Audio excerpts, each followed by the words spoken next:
ifite agaciro ka miliyoni 397 n'ibihumbi 900 by'amadolari. Yitwa Whitehouse, inzu y'umweru. Byumve neza yuko itari ku rutonde rw'inyubako 30 za mbere zubatswe zitwaye amafaranga menshi ku isi hose, ariko ifite ubuhangange, igitinyiro ndetse n'umutekano urenzeho ku rwego rwo hejuru kuruta izo nyubako zose zihenze kuyirusha niyo zakwihuza zose. Ndakubwiza ukuri yuko hatashira amasaha 12 yose ijambo Whitehouse ritavuzwe mu bitangazamakuru bikomeye ku isi hose. Aha niho haba umugabo w'umunyembaraga kandi utinyitse ku rutundi wari we wese ku isi, perezida wa Leta Zunze Ubumwe za Amerika ndetse n'umuryango. Ni Whitehouse, aho buri gace kose kari kuri iyi nyubako, kaba gato cyangwa kanini, kaboneshwa amaso cyangwa katagaragara, gafite aho gahuriye no gukaza umutekano wa perezida uyobora igihugu cya Leta Zunze Ubumwe za Amerika. Ni inyubako irimo ibyumba byinshi cyane bikorerwamo ibintu wowe nanjye tutemerewe kumenya na gato. Ni imwe mu nyubako za mbere z'ingenzi zubatswe kuri iyi si nzima dutuye. Hirya no hino ku isi hari abo wakwereka ifoto ya Whitehouse nakujijinganya bagahita bakubwira ko ari ibiro bya perezida uyobora igihugu cya Leta Zunze Ubumwe za Amerika, nyamara batazi inyubako cyangwa se ibiro bikoreramo umukuru w'igihugu bayobora.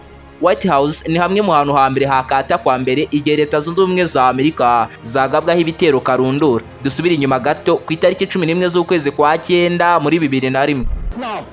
The smoke is filling the entire area. Let's go. Come on, go, Brad, go. Stop shooting, Brad, go.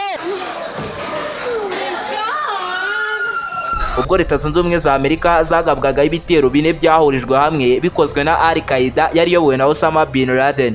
Abaterabwoba 19 bashimuse indege enye z'ubucuruzi, maze ebyiri muri zo bazerekeza ku kigo cy'isi cy'ubucuruzi World Trade Center, zigonga umunara wa ruguru ndetse no hepfo. Iya gatatu yagonze inyubako ya Pentagon, mu gihe ya kane abari bayirimo bashiritse ubwoba bagahangana byeruye n'ibyihebe byari byabashimuse, maze indege ihanuka butosho yisekura mu mirima yo mu gace ka Pennsylvania. Iyo witegereje neza aho iyo ndege yari yerekeje, yari igiye kugonga inyubako ya Whitehouse, maze iyi nyubako igahinduka amateka. Ese ubundi iyi nyubako irimo ibiki bidasanzwe ku buryo ishyirwa mu gipimo na buri mwanzi wese wa Leta Zunze Ubumwe za Amerika? Iyi nyubako iberamo ibiki? Abayibamo ni gute barindirwa umutekano ku buryo nta kintu na kimwe cyemerewe kuyinjira kitabifitiye uburenganzira niyo yabisaze? Ibyo byose ntago biteye ubwoba nk'ibiri munsi y'ubutaka bwubatseho ino nzu, byagizwe ibanga rikomeye cyane.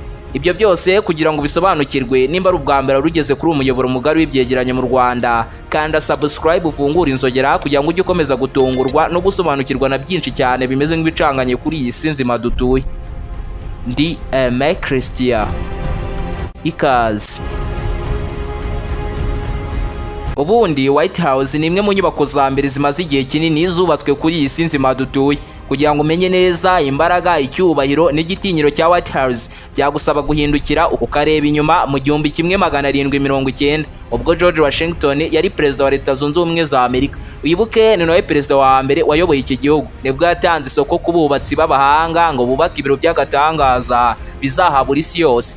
Abubatsi bashushanyije uburyo 9 bwose bugaragaza uburyo inyubako ya Whitehouse yari kuba imeze, ariko byarangiye igishushanyo cyakozwe n'uwitwa James Harbin aricyo cyemewe na perezida George Washington. Byumvikane ko ari nawe watsindiye isoko ryo kuyubaka. Igishushanyo cyagaragazaga inyubako y'umweru igeretse 3 kandi irimo ibyumba birenga 100. Mu 1800 ubwo John Adams yayoboraga Leta Zunze Ubumwe za Amerika, yahise yimura ibiro bye abivana ahitwa Philadelphia abishyira Washington DC, ari naho biri uyu munsi. Byumvikane ko ari naho haje kuba hubakwa Whitehouse. Bivuze ko perezida John Adams ariwe muntu wa mbere wabaye muri Whitehouse we n'umuryango. Hashize imyaka 12 inyubako irangiye yarashwe n'abakoloni b'Abongereza mu gihe barimo bahangana n'Abanyamerika bari bamaze igihe gite babonye ubwigenge, ariko ku bw'amahirwe ntago yangiritse cyane. James Harbin yarongeye arayisara maze yongera gukoreshwa mu 1817. Ese waba warigeze wibaza impamvu iyi nyubako yitwa Whitehouse bisobanuye inzu y'umweru, ariko ntugire ubibaza kuko n'ubundi ubona isa umweru gusa? Nagushidikanya icyo nicyo gisubizo mu buryo budasubirwaho, ariko ntago ariko yahoze yitwa. Mbere yitwaga Executive Residence, yiswe inzu y'umweru na Perezida Ted Roosevelt, maze bihita bihindurwa no mu nyandiko zose zivuga kuri iyi nyubako.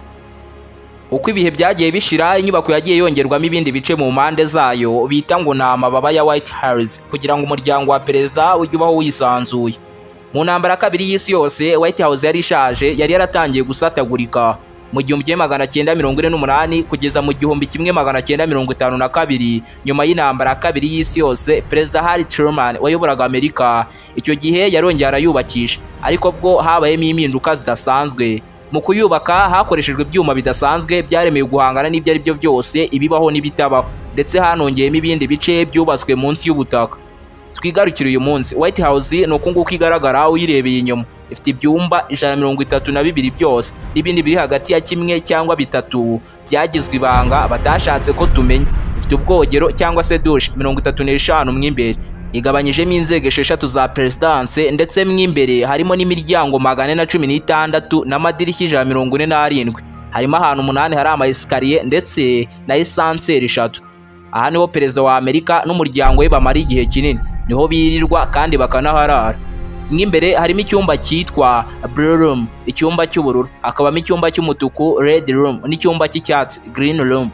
Buri cyumba cyose kiri muri iyi nzu gisa nk'icyagenewe inama cyangwa ibiganiro by'abategetsi, dore ko no hanze hari jaride nziza ikoreshwa mu kiganiro cya perezida n'abanyamakuru cyangwa ibindi birori bya hato na hato. Muri Whitehouse harimo ahagenewe gufata amafunguro, harimo isomero, ikirenzeho harimo n'icyumba cy'umuganga uba ufite imiti y'indwara z'ubwoko bwose bateganya ko perezida cyangwa umuryango we barwara. Igitangaje ni uko muri Whitehouse harimo n'ahagenewe kuruhura mu mutwe cyangwa se kwishimisha ku rundi ruhande, nk'ahari pisine, ahagenewe kureba filime cyangwa gukinira imikino ya video game. Nk'uko nakomeje mbikubwira, inyubako ifite amababa iburasirazuba n'iburengerazuba bwayo. Mu burengerazuba bwayo niho hari ibiro nyakuri bya perezida, hakaba icyumba cyagenewe inama ya perezida ndetse n'abaminisitiri. Niho hari icyumba kidasanzwe cyitwa situation room, ahagenzurirwa ibijyanye n'umutekano byose ndetse n'ibijyanye n'itumanaho byose. Aha niho perezida ndetse n'abajyanama be, abasenateri ndetse n'abasirikare bahagarariye abandi bakurikiranira bya hafi ibikorwa bya gisirikare ndetse n'ubutasi bakorera mu bihugu hafi ya byose by'isi. Muri iki cyumba harimo ikoranabuhanga rigezweho ryemerera perezida gukora inama n'abandi bidasabye guhura na gato. Iki cyumba gifite ikoranabuhanga ry'akataraboneka mu bijyanye n'itumanaho, ariko ribera ku ntera ndende, super advanced telecommunication. Aha niho hantu hambere hafatirwa imyanzuro ikakaye kandi igatangira gukurikizwa ku kanya. Mu burengerazuba bw'inyubako hari ibiro by'umugore wa perezida, First Lady's Office, ndetse n'ibindi biro bikorana bya hafi n'ibya perezida. Ibyo nibyo twabashije kumenya kuri iyi nyubako. None se ni ibiki bishwe muri iyi nzu, cyane cyane bitsimbye mu byumba by'ibanga byubatswe munsi y'ubutaka? Hari ahitwa Presidential Emergency Operations Center. Icyo ni icyumba cy'umutamenwa gikomeye mu buryo bwumvikana n'ubutumvikana. Niho hashyirwa perezida cyangwa abandi bantu b'ingenzi muri Whitehouse igihe inyubako yagira ikibazo na gito cy'umutekano. Harimo n'icyitwa PEOC, iyo ni sisiteme yaremeye guhangana n'ibisasu bya kirimbuzi cyangwa irindi turika riremereye cyane. Harimo n'icyitwa Air Filtration and Pulse Systems, sisiteme itanga umuriro w'amashanyarazi muri iyi nyubako hose ndetse igatanga umwuka uyunguriye uri ku gipimo cy'ubushyuhe runaka, bazi neza ko kitagira ingaruka na nkeya ku buzima bwa perezida. Hari abatangiye gutekereza yuko munsi y'iyi nzu haba harimo gari ya moshi yacikisha perezida bwangu mu gihe Whitehouse yashyirwa hasi. Abandi bagatekereza ko haba harimo inyandiko zigaragaza neza yuko Leta Zunze Ubumwe za Amerika zikorana n'ibivejuru, ibi twita aliens. Gusa ntabwo tubizi neza nimba ari byo, ahubwo kamwibwiriye ibindi nakusanyije kuri Whitehouse. Iyi nyubako ihora ifunguye, ariko ntabwo ari buri muntu wese wemerewe kuhinjira, n'abahinjira babisaba mbere y'iminsi 21 mbere y'uko bajyayo. Kandi nabwo si buri wese ubyuka ngo mu byumweru 3 biri imbere nzajya kureba perezida tuganire, Aime wa Leta Zunze Ubumwe za Amerika. Aha ni ahantu harinzwe ku rwego ruteye ubwoba cyane, ibaze ko nta ndege yemerewe kugurukira mu kirere cyaho iyo ariyo yose. Icyo yaba igiye gukora cyose, kuyituritsa ni ibintu badasabira uruhushya na gato. Yumve neza yuko ikibuga cy'indege kiri hafi aho kiri muri mayiro 15 uvuye kuri Whitehouse. Iyi nyubako izengurutswe n'amakamera icya yose kandi nta muntu uyagenzura, ubwo se asinziriye cyangwa akarangarira muri telefone. Kamera zaho z'ubwazo iyo zibonye icyateza umutekano muke zihita zibibwira abashinzwe umutekano wa perezida. Si kamera gusa, ahubwo buri hamwe hari n'ibyumviro by'ikoranabuhanga, sensors ndetse na systeme zisikaninga buri kimwe kihinjiye. izengurutswe n'ibyuma bisongosoye biba byiteguye kuvusha amaraso igihe cyose, bireshya na metero 3 na santimetero 30, kandi buri kimwe kiriho ibyumviro by'ikoranabuhanga sensors, ku buryo utubaraga na duke twagerageza gusunika cyangwa tugakurura kimwe muri ibi byuma. Abashinzwe umutekano wa Perezida Secret Service, inaha twita abajepe, amasaha yabo bose ahita asona. Ikindi kandi buri dirishya ryose ry'iyi nzu ntabwo ryatoborwa n'amasasu, cyane cyane araswa n'imbunda za automatique. Akantu k'ubwenge nuko n'izi systeme z'ikoranabuhanga zishinzwe umutekano wa Perezida niyo zitakora, n'ubundi yaguma ariyo nyubako ya mbere ku isi irinzwe kuruta indi ariyo yose, kuko n'ubundi buri gihe bizengurutswe n'abajepe ndetse n'abapolisi batojwe bidasanzwe ba Leta Zunze Ubumwe za Amerika. Ese koko Whitehouse haba hahishe inyandiko zigaragaza ko aliens zibaho kandi bakorana nazo mu gukora intwaro za kirimbuzi bafite uyu munsi?